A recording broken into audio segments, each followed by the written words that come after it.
Isang mapagpalang araw sa inyong lahat. Ngayon po ay December 23, 2024, Lunes.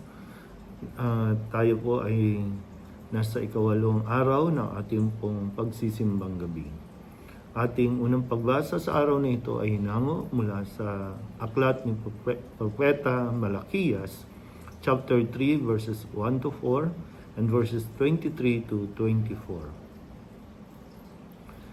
Narito ang pahayag ng makapangyarihang Panginoon.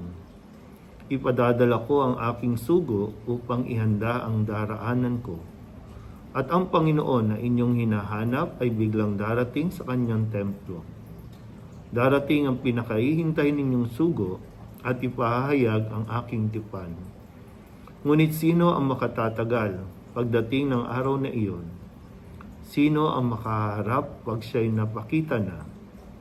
Siya'y parang apoy na nagpapadalisay sa bakal at parang matapang na sabon. Darating siya para humatol at dadalisayin niya ang mga saserdote tulad ng pagdalisay sa pilak at ginto. Sa gayon, magiging karapat-dapat silang maghandog sa Panginoon at ang mga handog na dadalhin ng mga taga-Huda at Jerusalem ay magiging kalugod-lugod sa Kanya. Tulad ng dati, ngunit bago dumating ang nakahihindig na araw ng Panginoon, isusugo ko sa inyo si Propeta Elias. Muling magkakalapit ang loob ng mga ama't mga anak. Kung hindi, papipilitan akong pumarian at wasakin ang inyong bayan. Ang salita ng Diyos. Muli po, isang mapagpalang araw sa inyo pong lahat at muli nawa ay malinaw pa ang aking pagsasalita bagamat ngayon po ay ikaapat na araw ko ng aking karanasan ng itong Bell palsy. Medyo improving naman po. Nakakukuha naman sa therapy. And hopefully, magtuloy-tuloy po. At salamat sa mga panalangin, salamat sa inyo pong concern sa aking kalagayan. So ngayon po sa ating papalapit na pagdiriwang ng Pasko ng Pagsilang, ito yung pagpahayag mula kay Propeta Malakiyas, unang pagbasa na isusugo ang isang propeta mula sa Lumang Tipan.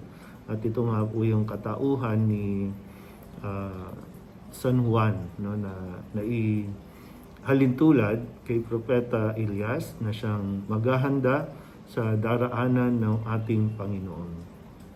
Kaya po, maganda rin na muli babalikan natin ang kwento at makuha nawa natin ang mga aral na ibinibigay sa atin sa bawat araw. So, sa araw na ito ay ipinahayag na ang pagsilang kay San Juan Bautista.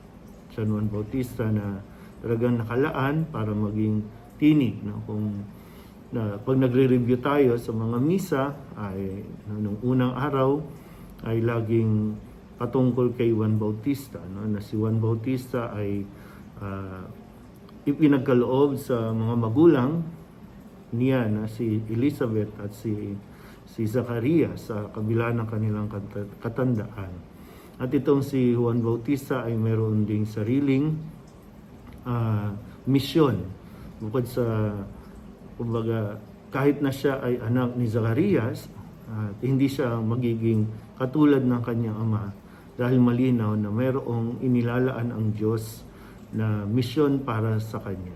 Yung identity niya ay hindi nakabase sa kung ano ang gusto ng magulang niya sa kanya, kundi kung ano ang gusto ng Diyos para sa kanya. Ang mga magulang ni Zacarias ay naririyan para gabayan siya na makita yung landas patungo sa pagtupad niya ng kanyang misyon. At ganun din nawa, no? Makita rin natin ang kahalagahan na magabayan ang mga anak, magabayan ang mga kabataan tungo sa kanila ding pagtuklas ng kanilang mga misyon.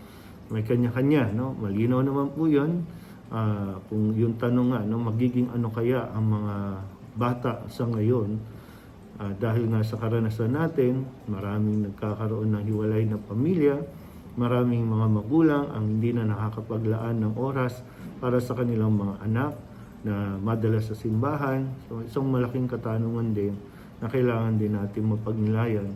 Magiging ano ang mga batang ito kung sila ay kulang sa pag-aaruga, o magiging ano kaya ang mga batang ito kung sila naman ay pupunuin at bubusugin ng pangaral, ng pagmamahal. Muli po, isang mapagpalang araw sa inyong pong lahat.